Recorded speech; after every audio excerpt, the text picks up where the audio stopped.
Good afternoon, and thank you for joining On Air with Russell of Hotels live hospitality talk show. I appreciate everyone joining us today. We're going to have a guest on today, right? So this is going to be exciting. It's going to be exciting to have another, a guest perspective on things, everything social media, right? You guys know how I am as far as social media is concerned, but I do thank you guys for coming on.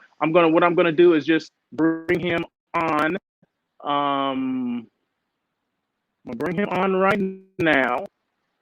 Let's see, just make sure he is there. I think he's still muted, but which is okay. I am But this here. is Thank you. you are here. Thank you so How's it much. And going? then let me, Yeah, as it's going well, Jack. Thank you so much for joining us. I do appreciate thanks for you, having me. taking time out of your busy schedule and spending some time with us. So we do appreciate that. But before we get into the interview, first of all, this is Jack Wardell. He is with he's a digital creator with Elation Creative. Okay, so that's who he is. That's what he does. But we're gonna get into actually what he does do and how what he does is important to the hospitality space. So before we get to that point, of course, I always have to go in, and I hope I'm hearing some things in my background. I hope it doesn't disturb you, but as they say, the show must go on, right? So, but thank you so much for joining On Air with Russell of Hotels. This is our live talk show. We're on live on YouTube, Facebook Live, and then the podcast, which is over after, which starts after the show is over. And you can get that on Spotify, Pocket Cast, Google Podcasts, Overcast, and Apple Podcasts. Or you can just go Google me On Air with Russell of Hotels, and it'll take you to wherever you need to go. So you don't have to memorize that stuff. I'm not trying to make this a test for anyone. So, but I do thank you guys for joining. And guess what? Today is show number 104. We're all about disrupting the status quo in a marketing sense. We're all about connecting and collaboration. And today is no exception because we're collaborating with this guy that I met, and I'm gonna tell you, I'm not gonna get it. I can't spoil it right now. Can't spoil how I met him and how we connected. We're, as you know, we're all about hashtag hospitality unplugged, which means we talk about everything within the hospitality space. I have people from all walks of hospitality life. If that's digital creators like I have today, if that's influencers or content creators or hotel folks like directors of sales and marketing, general managers, the decision makers, or food and beverage directors or anything like that. So we talk the whole gamut because we want to have different people's perspective of how they feel about the hospitality industry, what's going on, how's it affecting them, especially during this whole COVID thing. So we're going to get into a little bit of that. But before I get to that, I always talk about industry news. And I'm changing the format a little bit today because normally, as you guys know, I do the interview at the end of the show. But today, it's a special treat, right? I got Jack here. So we're going to do it at the beginning of the show. But after my industry news, though, we'll do it after that. And then we'll see how that progresses into the end of the show. But we're going to have Jack for that whole hour. At least that's what he says. I know he's a busy guy, but we're going to have him for the whole hour. But industry news, Universal Studios, I keep mentioning this. Universal Studios is set to open. Excuse me. Universal Studios actually opened last Friday, and I didn't know that. So they opened to California residents only. So it's open now, but you do have to go online and make your reservations. And it's open only for a selected few. I think 20% of the park, if I'm not mistaken. So, but that's good though, because things are starting to generate and people starting to get around or get out and do some things that they're doing before. So hopefully everything's going well with this whole COVID. There's no other spikes where we're able to reopen because the governor said, I think the state will open June 30th. So we're keeping that, keeping our fingers crossed for that. And countdown to Disneyland reopening, which will be April 30th. So that will be good as well. So that's going to give the, Southern California, we need tourism, right? A lot of people are not at work, or we want to make sure people get back to work. So that's going to be kind of a gauge of what's going to happen in Southern California with those two major theme parks opening, and that was Universal Studios as well as Disneyland. Question: do you think within the hospitality space, hotels and restaurants, let's just leave it at that, will it go back to where it was? I mean, those are questions that I always ask, right? I asked that last week, and I say no. And before Anyone jumps to any conclusion? I'm just going to throw this out there before you say what you're going to say or think what you're going to say or think what you're going to think. So, and there's another question. What innovations in hotels and restaurants are here to stay? Or what would you like to see? Okay, those two questions. And before you even answer that, because I always say things are not going to go back the same, right? I mean, this is the new reality. People always say, well, this is the new normal and it's going to go back to where it was. No, it's not going to go back to where it was. Okay, let's just get that out of our head, right? So at least that's what I'm saying, right? Okay, Marriott, who's the hotel leader, Marriott Hotels International hotel leader, is testing contactless arrival kiosk at hotels in New York, Miami, and Louisiana. Okay, contactless, which means they're trying to go to a contactless hotel, right? A contactless experience. If they're going to start opening up little kiosks, which are not front desk, they're just basically off of the front desk, I guess, so you can get your information or get your key or just get information and then move on to your desk. They're seeing something that we haven't seen, right? So this is something different. So that's why I always say, I mean, I always get information to back up what I'm saying. I don't just fly out the cuffs. There's always information out there that is telling us this, right? So what do you think about that, Jack? I mean, what do you think about, hospitality industry? You've been in and around it. So what do you think about that? I think it's a difficult one, right? I think the world is definitely going to change. It has changed, right, due to the pandemic. And I think that post-pandemic, everyone's going to want to travel, right? I'm a psychologist as well as a digital creative. I'm currently studying for my PhD in psychology, and there's this concept that we talk about called psychological reactance, which is basically this idea that if you tell someone not to do something for long enough, they're going to end up doing it. And I think what you're going to see in the travel sense is that people have been told for a whole year that they're not allowed to travel. So even if people get an inkling that they can travel again, I think they're going to take full advantage of that. So in terms of the travel industry recovering, I think it absolutely will. I think people will travel more than ever because they have now felt what it's like to not be able to travel and they've been told not to. But in terms of the contactless stuff, I think that has its pros and cons, right? I think on the pro side, if you're a hotel that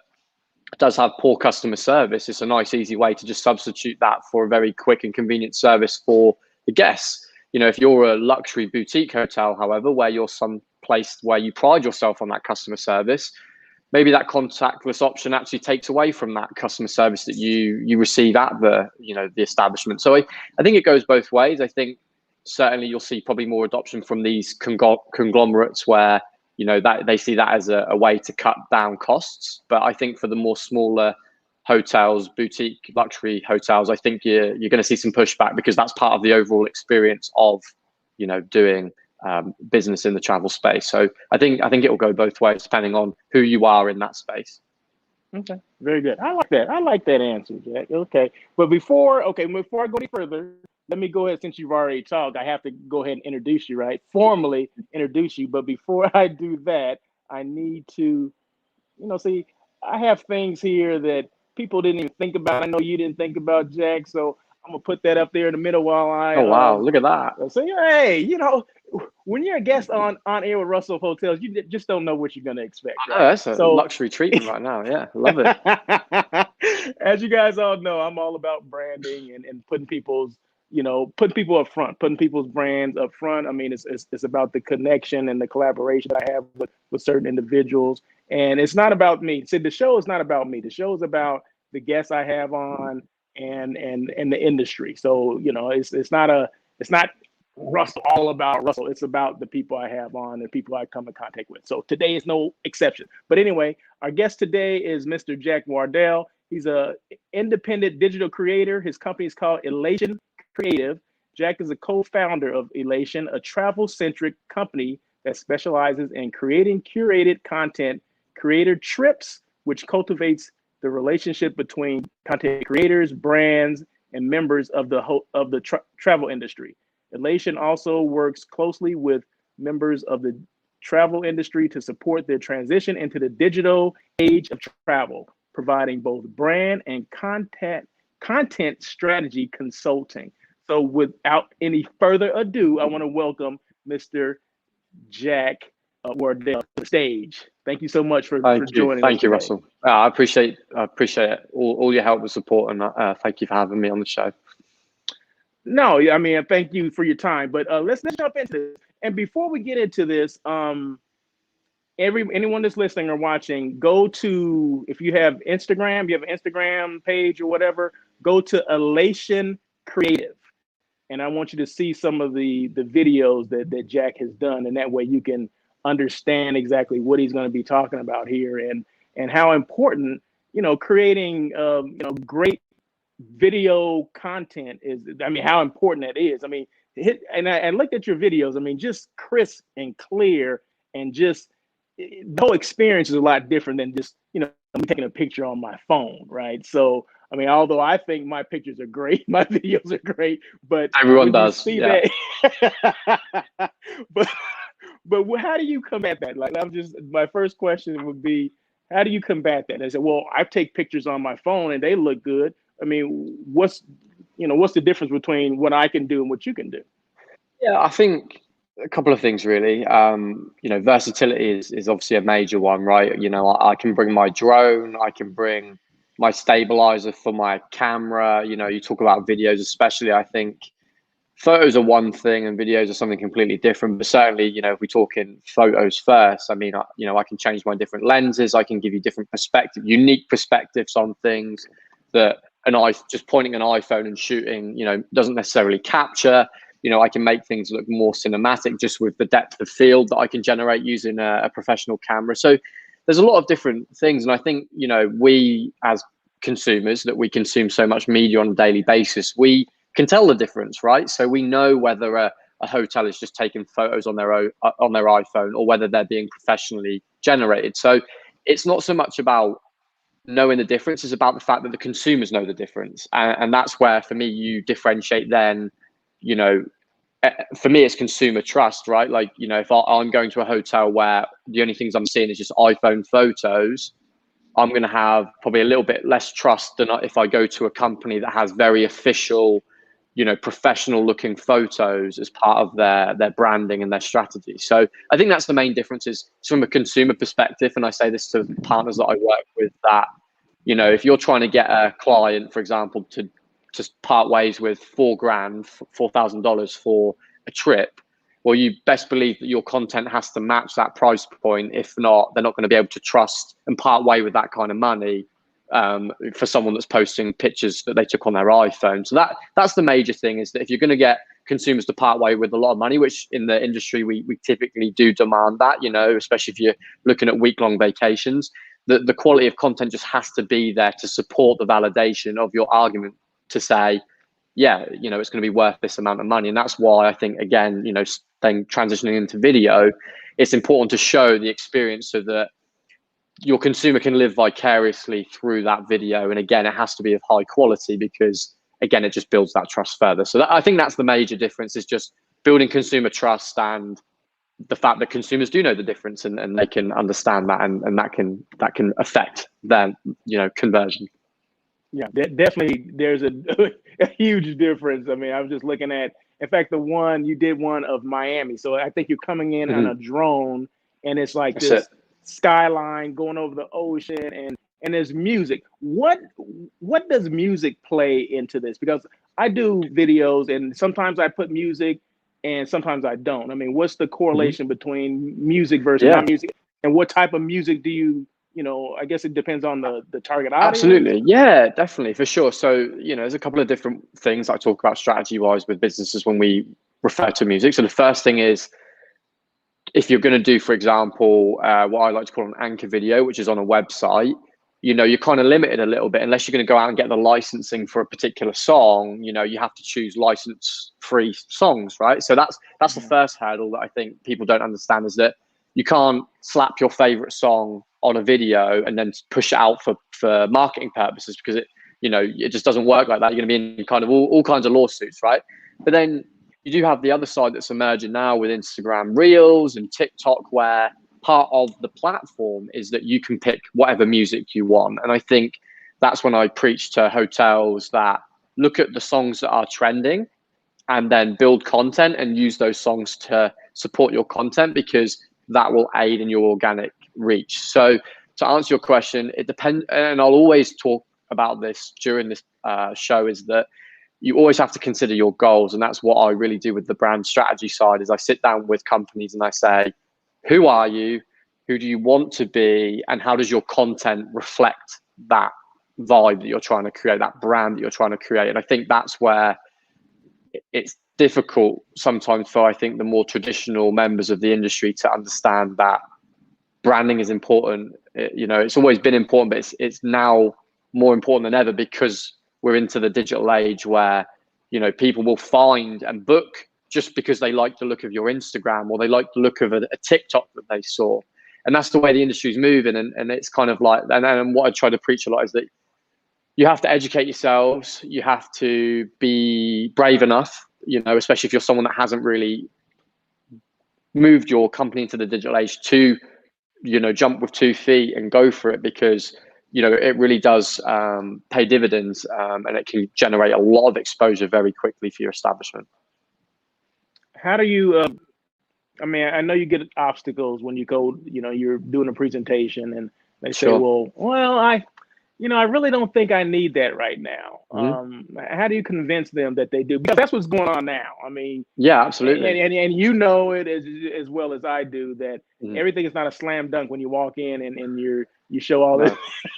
Yeah. So the pushback is real. Yeah. Yeah, for sure. I think I grew up in the social media. I grew up in the digital age, right? I'm 26 years old, and even people younger than me completely grew up in the digital age. But for me, it was more in my teenage years. Social media really became a thing. So I've kind of grown up in that age, and realized just like how to utilize it and how to really maximize your exposure through, branding online. And that's why I not only consult with companies, I consult with individuals as well, because your online presence is a brand. Whether you think about it in that way or not, you are a personal brand. And to increase your exposure, you need to be consistent with that brand and understand ultimately who you are and what you bring to the table. And you see it all the time. Some of these businesses that hire in, either they hire in externally, or they pick up a member of their team that does this job, which is social media management. They see the growth, they see the exposure, and then they get it. And I think the hardest sell is for a company that has never done it to then all of a sudden tell them, because it's a lot. I think a lot of companies don't realize, actually, to get it right, you do need to have a lot of planning. I always advise that you should be a month ahead in your content schedule. So you should already have a month's worth of posts ready to go, so that you can just time them just to drop when you need them. And I think that the hardest sell really is just to convince these people that it's not going anywhere. It's only going to get more influential, and it's only going to generate more business for your company. So if you get in now and you take the time to educate yourself, then that's going to be so beneficial for your company over the next even 5 to 10 years, as more and more people adopt. I think for a lot of people that I hear from, one of the major things I hear is that, well, 50 or 60-year-olds aren't using social media. And I'm like, yes, they do. But also in 10 years' time, that's the 40-year-olds are definitely using social media that are then going to be 50. So I think a lot of it's, and again, you see this with a lot of businesses, is that they plan for the short term, without maybe always considering the long-term implications of their strategy. And what I try and educate people with is that branding doesn't happen overnight as well.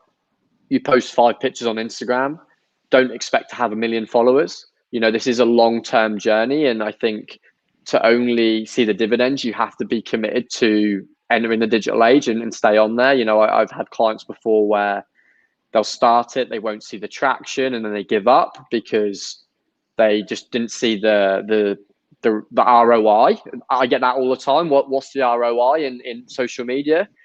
And I think the hardest thing to convey to these companies is that it's not always clear. There's a lot of analytics out there, but the reality is that part of a social media strategy is to create a brand, so that when people stumble upon your Instagram and they see the aesthetic that you present, if your branding's right, they'll either go, I want to stay here, this is me, or I don't. And that's okay. But if you get all your ducks in a row and it's presentable, then you've got much higher conversion rate. And I think a lot of, especially younger individuals now, will, look online and they'll see a hotel via some third party vendor.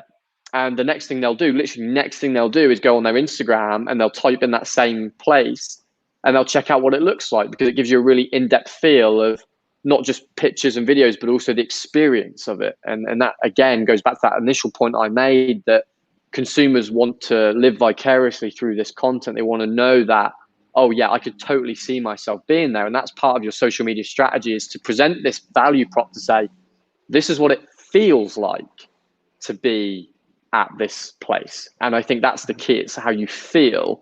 And that's what social media, a good content social media strategy is all about, is creating a feeling that people, when they see it, they're like, I want that feeling. And that's when they'll convert. And I think that far too many companies use it as a sales funnel, which can be the case, but they push the sell too hard on their social media. Whereas all these consumers want to see is not, where do I buy, or all the deals you've got going on, but more so, this is what it looks like, this is how it feels, and then they make their judgment based on the content that you provide them. I like that. Okay, we're on, just in case you guys just joined us, we're on air with Russell of Hotels live hospitality show. We're on with my guy Jack Wardell, who's with Elation.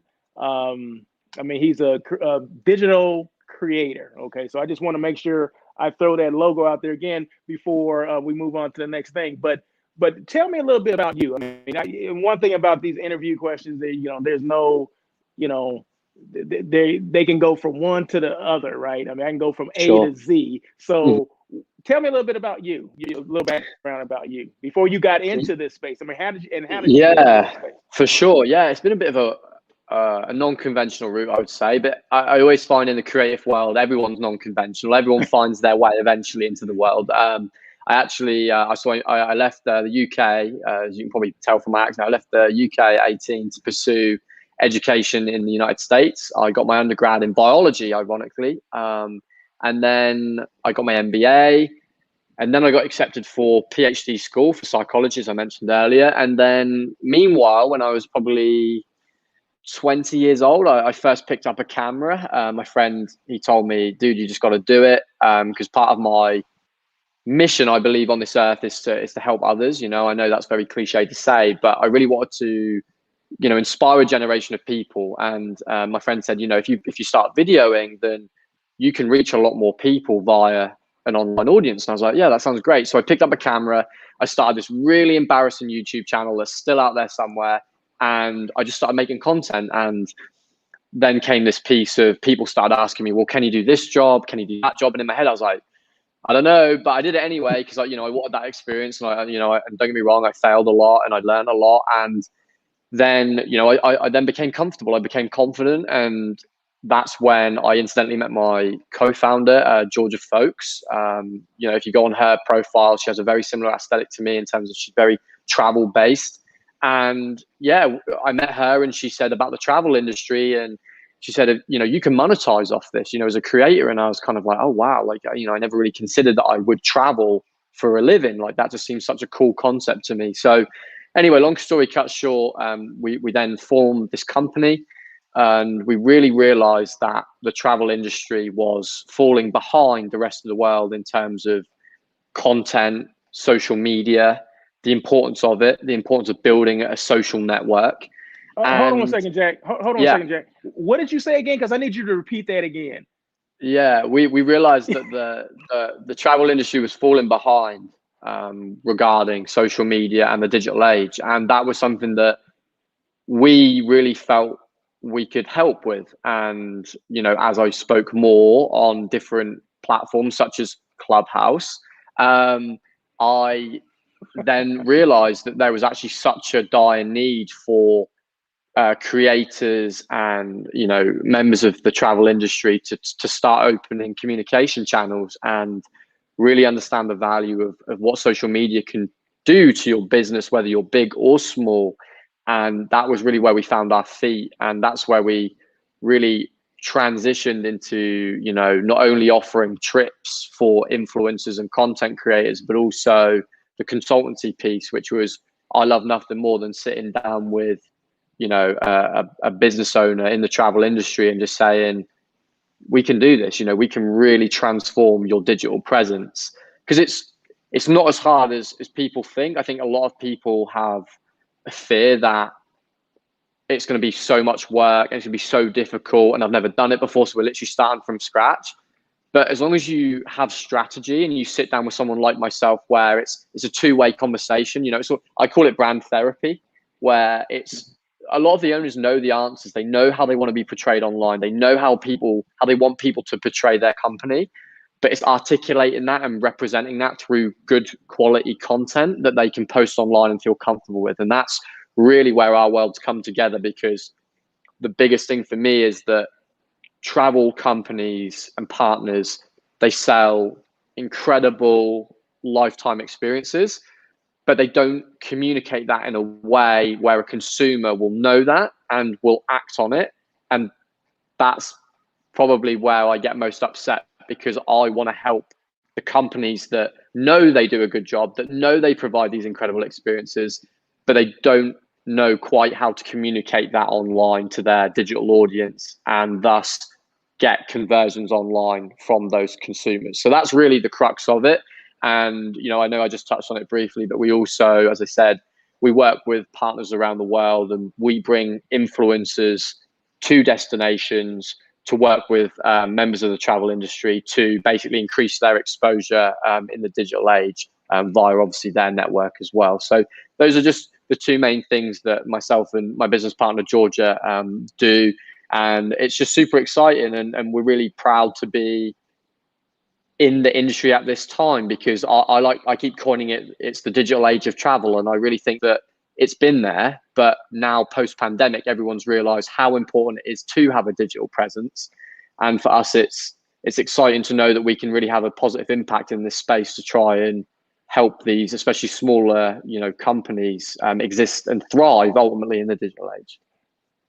Very good. Now, what do you think hotels are missing? And you may have touched on this, but I have to ask this question. But what do you think hotels are missing as far as when it's promoting their brand? I mean, is it? Yeah. What do you think? Are you thinking they're missing anything? Yeah, no. And again, I think that's the disconnect, right? I think the biggest disconnect I find is that they know what they want, but it's not always conveyed online. So that's the biggest disconnect I find, is that if I sit down with the owners, they know exactly how they want it to go, but they just don't know the route in which, how do I communicate that online? And that's where I try and liaise that relationship. Is I help them understand, okay, well, if you want to look, like, for example, if you want to look luxury, you have to provide luxury content online, because again, like I said earlier, you can't expect people to part with a lot of money if they don't trust your business. And that's just the way the world works. It's how consumers work in the digital space. So I think for a lot of it, it's access to high quality content and knowing how to source that. Sometimes it's budget as well. And I understand that too, that some people don't feel they have the budget. But what I will say is that there's a whole industry of creators right now that are out there trying to build their own personal brands. And what they do is that they offer trade stays. And it's become like quite a big deal in the space, where a creator such as myself will say to a company, hey, if you let me stay for X amount of days, I'll provide you X amount of high quality content that you can use on your social media. Now, it opens up a whole new can of worms, because I believe that if you don't do it right, it can be redundant. It can hurt your ROI. It can hurt your branding, which is why you would hire someone like myself, where I actually sit down first and say, who are you? What are you trying to get out of this? What are your goals? Who's your target demographic? And then I tailor my content to exactly what they want. Whereas I think some of these creators come in, they create what they like. Don't get me wrong, it's high quality content, but then they give it over to the hotels or whoever, and it's either not on brand, or they don't know how to use it most effectively. And that's where everything just falls down. And even when you maybe even pay for these services, they don't always give them the ROI that they expect. And that is, again, why I'm so excited to be in this space, because I really want to sit down with as many of these owners as possible to say, it is possible, you just need a plan. And that for me is what's missing. They know that social media exists. Some of them use it, but they think that just posting a couple of pictures a week is a strategy. And that's actually so far away from the truth. and it's also so far away from them then being able to actually generate what I call a brand, and that's where you really get high ROI and you get a lot of good conversions. Do they always know who their target audience is? And if they don't, how do you is it your responsibility to identify who that target audience is?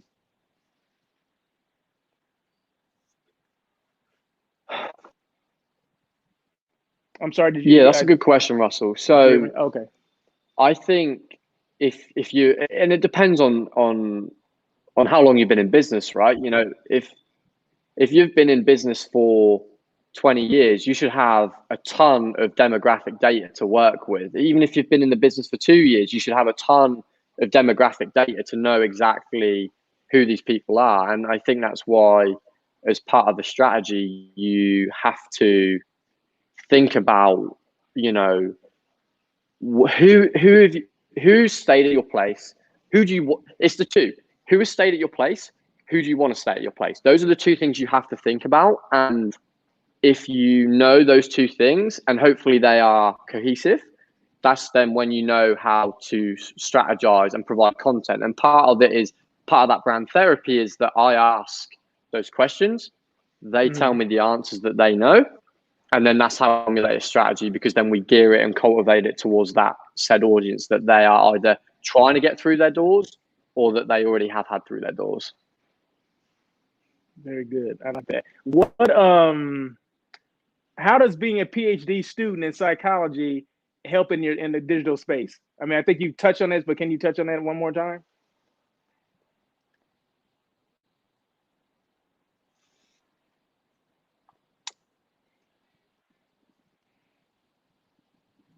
And we have a slight delay. Yeah.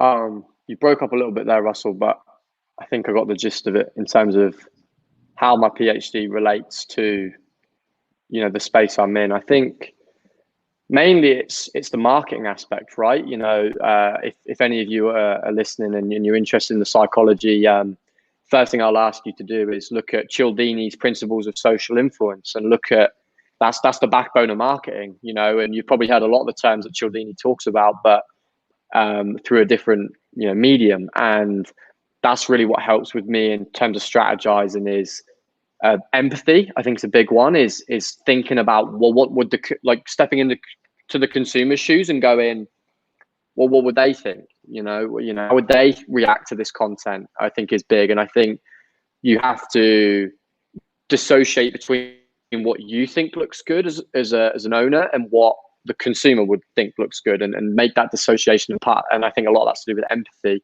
And then the other point again is just the influence piece, right? You know, when we talk about marketing, at the end of the day, you know, as much as a creator, I stay away from it. I still have to embrace the fact that it is a business. The ultimate reason that you would hire my service is because you want conversions, you want to increase exposure. So that's part of it too, is how do I get people, how do I persuade people to convert? And that's where a lot of these psychological principles come in, is, you know, especially with my background in social psychology, it's how do you get people to buy in? How do you get people to be persuaded? And, you know, and there's some underlying psychological principles that, you know, I always have in the forefront of my mind when I'm not only creating the content, but also consulting with the, you know, the travel partner. Very good. Very good. Okay, like I mentioned earlier, we're on with Mr. Jack Wardell. He's an independent digital creator. Company is called Elation Creative, and he's telling us about, you know, how he creates videos. You know, some of the obstacles he comes across when he's dealing with hoteliers.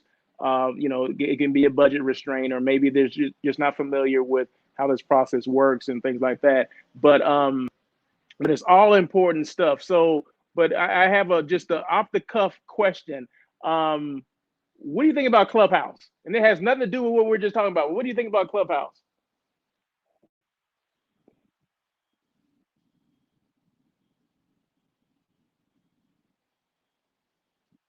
And we have a little bit of a delay. I think you have to make a decision as a hotel owner, as maybe someone that's in the company. Oh, do we? Good now? I'm sorry. We're having a little technical difficulties, Can you so hear me please bear now? with us. Can you hear me now? I can hear you a little bit now. You're kind of going in and out, but I'm not sure if you heard my last question. It had to do with Clubhouse. You know, how did you and I meet, and what has Clubhouse done for your brand? Yeah, I heard the question. Yeah. Oh, okay. Okay. Yeah. Am I good now? Yes. Okay, perfect. Okay, cool. Yeah, no, I just said that before I cut out, I apologize for that. That there's you have to find a balance between, well, first thing you have to go on Clubhouse, right? Because that's where the industry is moving, and that's where everyone's kind of congregating now. It's almost like the interactive version of LinkedIn. So you can make like a ton of connections. Like I have made leads just for my own venture, but also disseminating a lot of valuable information, at least I hope, to a wider audience. So that's something that I would definitely say, if you're not on Clubhouse, get on there, find someone that can invite you.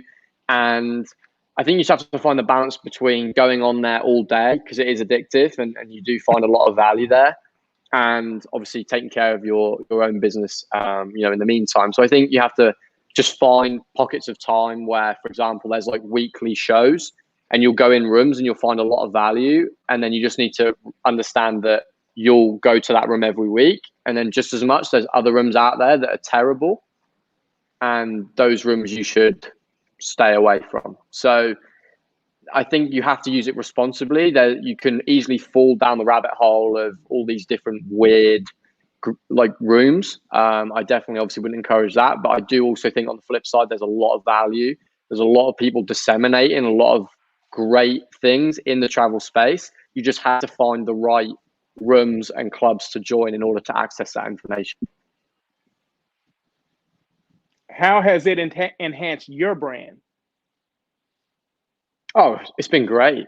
Oh, it's been awesome. I mean, not only doing things like, honestly, that's what Clubhouse is. It's almost like a podcast, but there's multiple people in the room listening, and it's really cool. It's honestly like a virtual conference in a way as well. And I love the opportunity to speak, and I don't just go in there with a sales pitch and I say, here's what I do. If you're interested, come message me, and you can hire me. It's more of it's a way to just disseminate information and provide value to people in the travel industry. And that's what I always do. Now, of course, if you want to hire me off the back of the things I'm saying and you like what I'm saying, great, that's fine by me. But I think the priority really is to disseminate really valuable information, and then let the people in the audience decide whether that's something that they want to explore more or not. And that's certainly the strategy. I don't want to call it a strategy, but I guess it is how I kind of operate on Clubhouse. Is I moderate a lot of the rooms in terms of I'll speak on the rooms. I'll speak about things that I'm knowledgeable about. And I think that's another thing that I will say, be careful about Clubhouse with, is that there are these fake gurus out there that will sit on there and that I think disseminate the wrong information, or that is blatantly incorrect. But you do find those real gems on that platform that really do provide a lot of information. And that's honestly the clubs that I try and stick with and will talk on, because I want to be known as someone that is credible, that does know what they're talking about in the industry, and that ultimately can educate and provide value without having to part way with money. And that's why I would highly encourage, especially the smaller businesses, is that you can go on a club with me in a room for an hour, and I'll talk about stuff that's in the influencer space in the travel industry, or in the digital content space in the industry, and you don't have to pay me. You can just simply sit there and listen. And I think that what people are doing now is that they are doing their usual work in the day, but they're just having Clubhouse sit there, and they're having it in their ear, and they're just listening, like kind of like a radio station all day, but you're just getting provided value. So I think for someone that does like podcasts like this, and they do love to just listen while they're doing their other jobs, or even just chilling in the evening, they're just, you're relaxing, you're unwinding, you just want maybe some information, then a Clubhouse is a fantastic platform that's only going to get bigger over time. Yeah, and that's I catch myself doing that same thing. I mean, the evenings, if I'm I don't even watch TV that much. I mean, I'll rather listen to a conversation that's going on, that's something that I'm interested in, and maybe I can get involved in. You know, because it's a subject that's maybe I'm passionate about. I mean, there's a lot of hospitality related platforms or clubhouse rooms that you can go on. I mean, you can talk about revenue management. You can talk about marketing. You talk about digital, you know, creating digital videos. I mean, you can talk about just about anything on Clubhouse, and that's exactly how I met you, right? I never would have met you. We never would have come across each other if it was not for Clubhouse. Do you agree with that? I think we lost him. But yeah, so I never would have come across Jack if it wasn't for, and Jack, I mean, feel free to come back on. Let's see if I can get you back here. Oh, I think there he is. I'm sorry about that. Like, I don't know what's wrong with this connection. Yeah, I apologize. Oh no, that's okay. I'm I mean, back. the show still, the I show know still goes on. you're hanging in there. Don't Today. worry. I love it. I love it. I appreciate it. I appreciate it. No worries, no worries. But I was saying how you and I met each other through Clubhouse, you know, and I said, would we have met each other any other way? Yeah. If it right. wasn't for Clubhouse? Well, yeah. I think we lost you again. No chance. There you go. No chance. And that's just because, again, like I'll sit in a room. Can you hear me? Yeah, sorry. You're going a little in and out. But yeah, no, Russell, like I sit in rooms and I'm listening too, right? I'm not always doing the talking. Oh, yeah. And I think that. Oh, we lost him again, but that's okay. We're going to see if we get him back in here. But yeah, so in the meantime, yeah, I met him through Clubhouse, and there's no way I would have met this gentleman before. And it's a good thing. So when I always talk about, or whenever I preach, you know, talking about Clubhouse, I mean, it's because you're making valuable connections with people you would not have come across ever. I mean, there's no way I would have come across Jack. I mean, there's no way. But it's good to try new things. And you know, sometimes we get so caught up in our own routine and we don't want to try anything new, or we don't want to take a risk, or I may sound crazy on the show, or things like I don't want to talk. Well, you know, you don't have to necessarily talk. Get comfortable with it. You know, work your way up to that, because I mean, I probably was on Clubhouse maybe a week before I even said anything, because I wanted to see the lay of the land, if you will. So I'm not sure if Jack's experience was the same, but I did definitely wait before, and he keeps falling off. But yeah, but we'll keep bringing him on just as long as he keeps coming on, trying to get back on. But yeah, so those are some of the things. Let's see if we can get him back again. And are you there, sir? Can you hear me? Yeah. Cool. Yeah, I'm so sorry. I'm like in the middle of a wine country right now in California, and I'm on Wi-Fi, but like for some reason it's spotty. So I do apologize. I feel terrible. No, that's okay. In fact, where are you right now? Give a plug for the place that you're in right now. Yeah, I'm at Full House. Yeah, sure. I'm at Full House right now.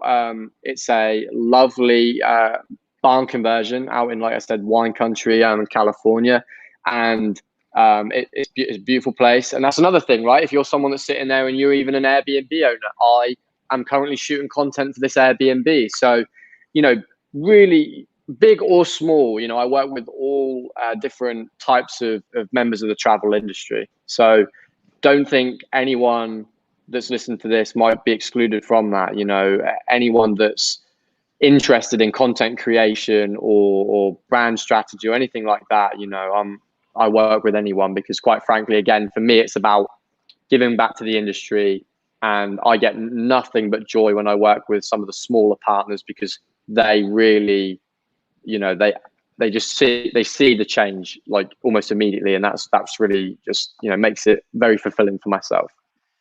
Very good. Do you work with a lot of tourism boards or destinations?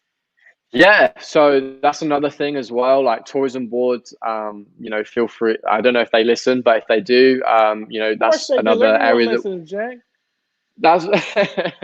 Well, I don't know. But if they are, again, that's another thing. We do projects, more comprehensive projects, admittedly, because with the tourism board, there's a lot more to it in terms of you trying to provide a holistic experience of the destination. So it's definitely possible. And yeah, we absolutely love it. So yeah, we've worked with a whole array of different people, different companies, even activities as well. We've worked with activity companies as well, because I consider them part of the travel industry. Any excursions, right? When you travel, you often do the local activities too. So restaurants, they all for me are part of the travel industry, in Hmm. some way, and they integrate. So we're not afraid to work with anyone. We're very we embrace anyone that really just wants to help themselves transition into the digital age.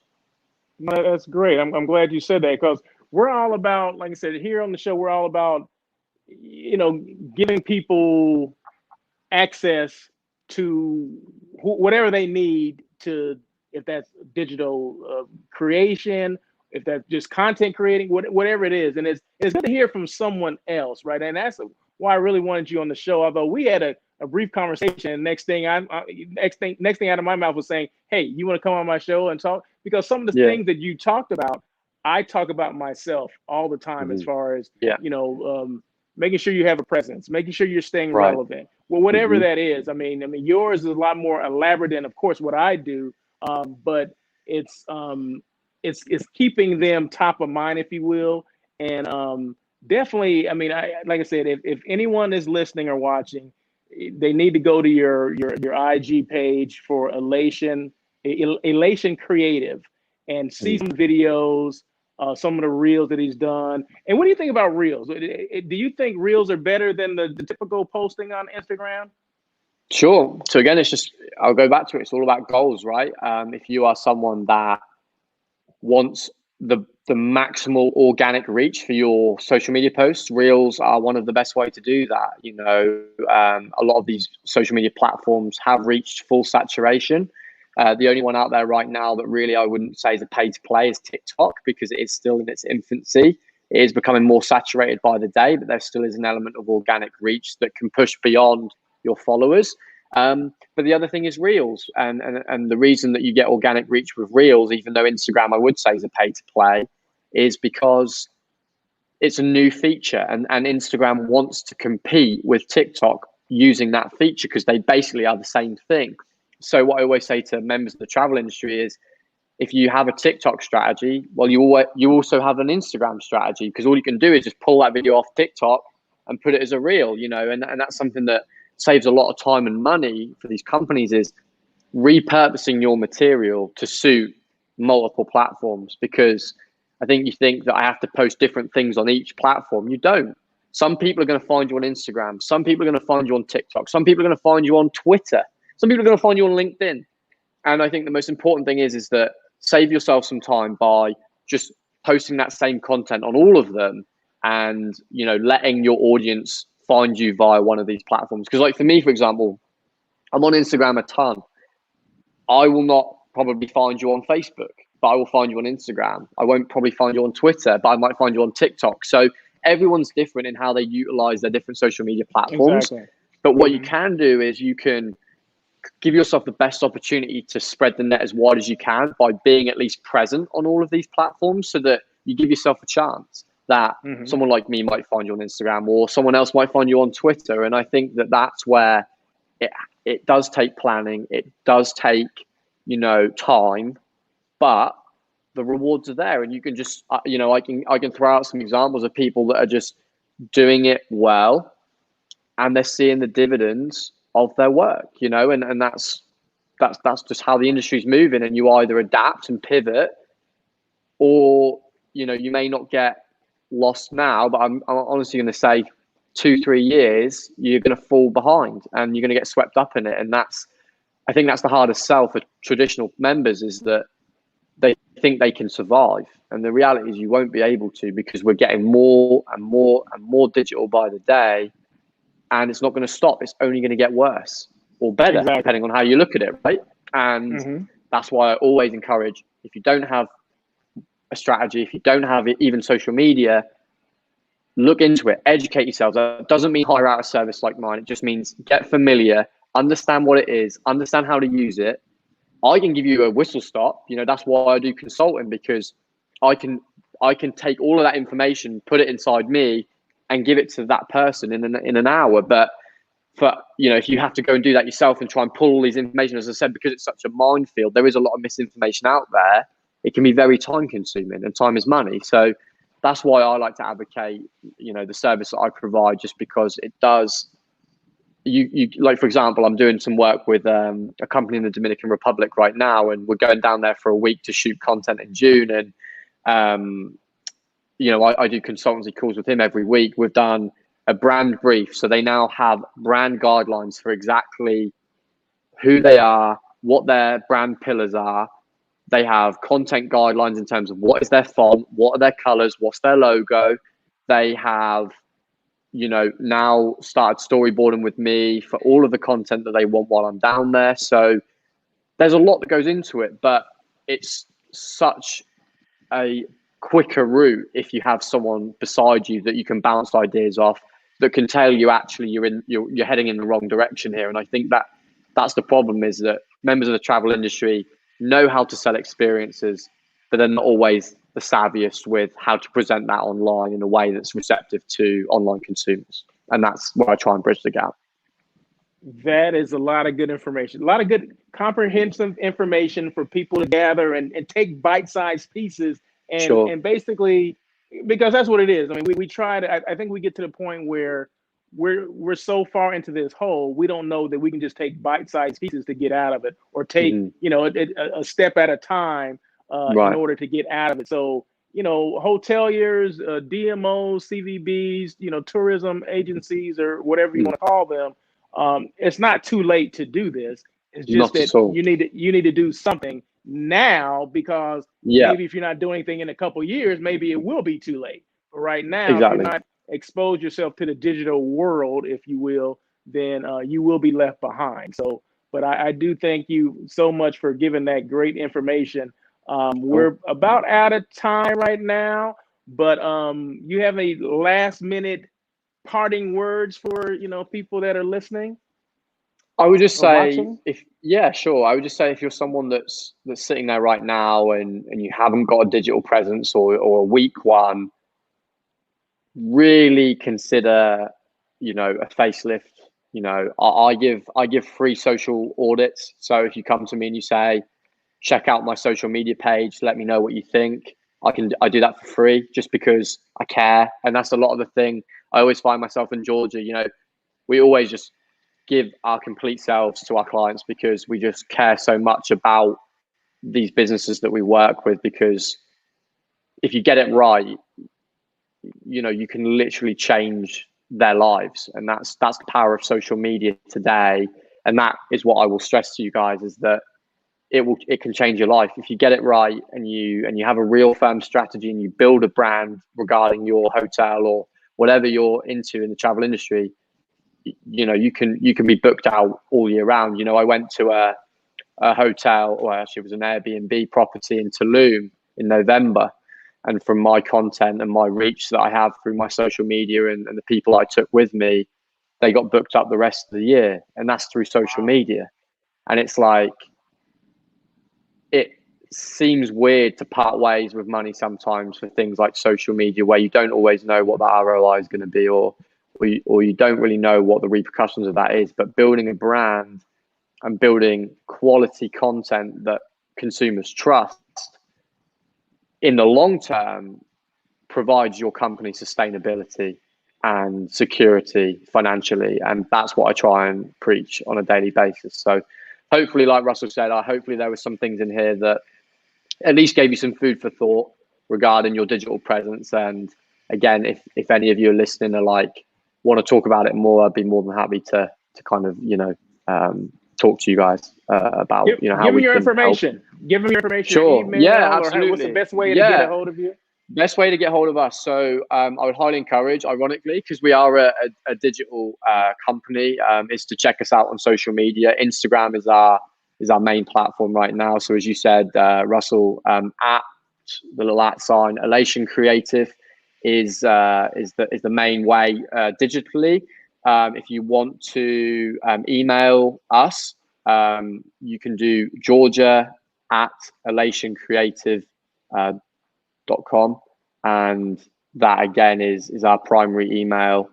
She's a wizard with handling all of our emails, so I normally leave it to her. But again, what we normally do is we just send a generic request to us, and then we like to get on the phone as soon as possible. We really are. We like to think of ourselves as people. We don't like to communicate virtually a lot. We like to, like I said with you, Russell, the first thing I was like, let's get on a call, because I feel like that's where you build the relationship. That's where you build the connection with clients. Mm-hmm.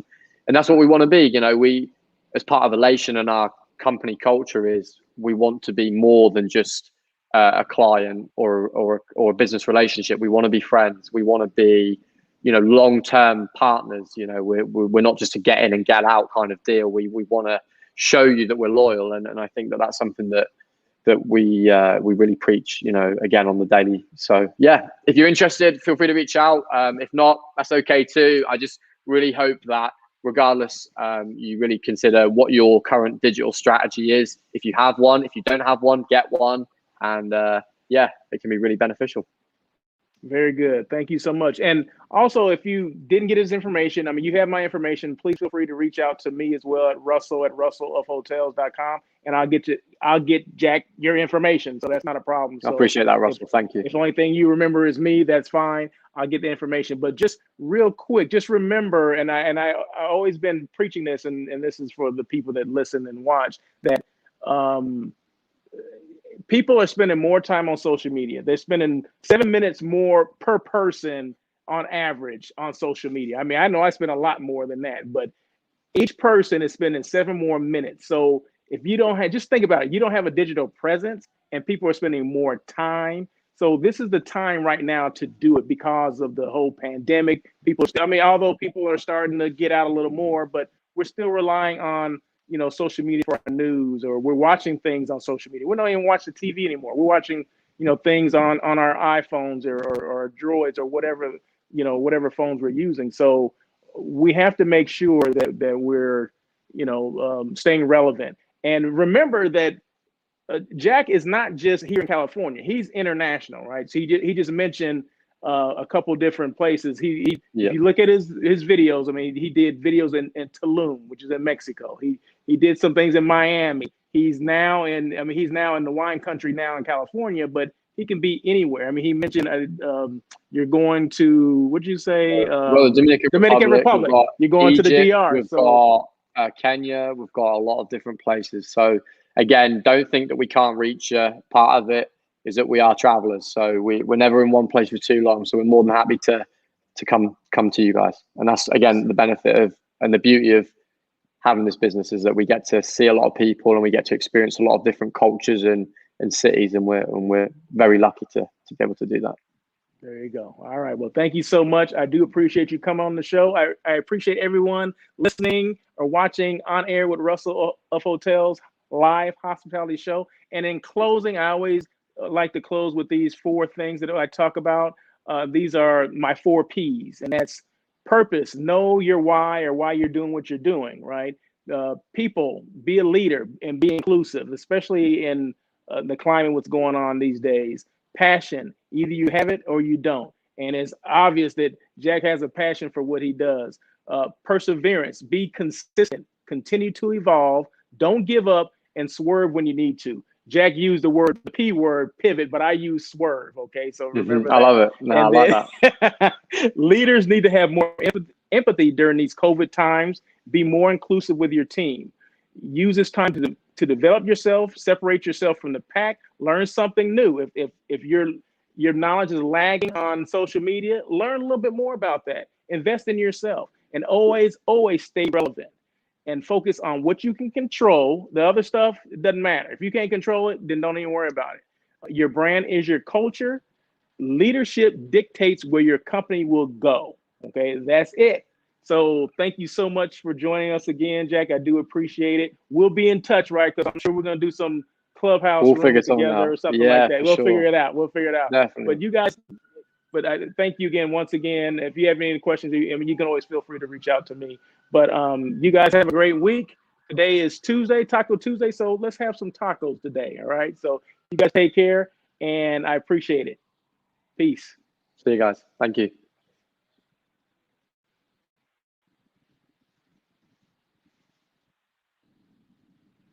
And we're out.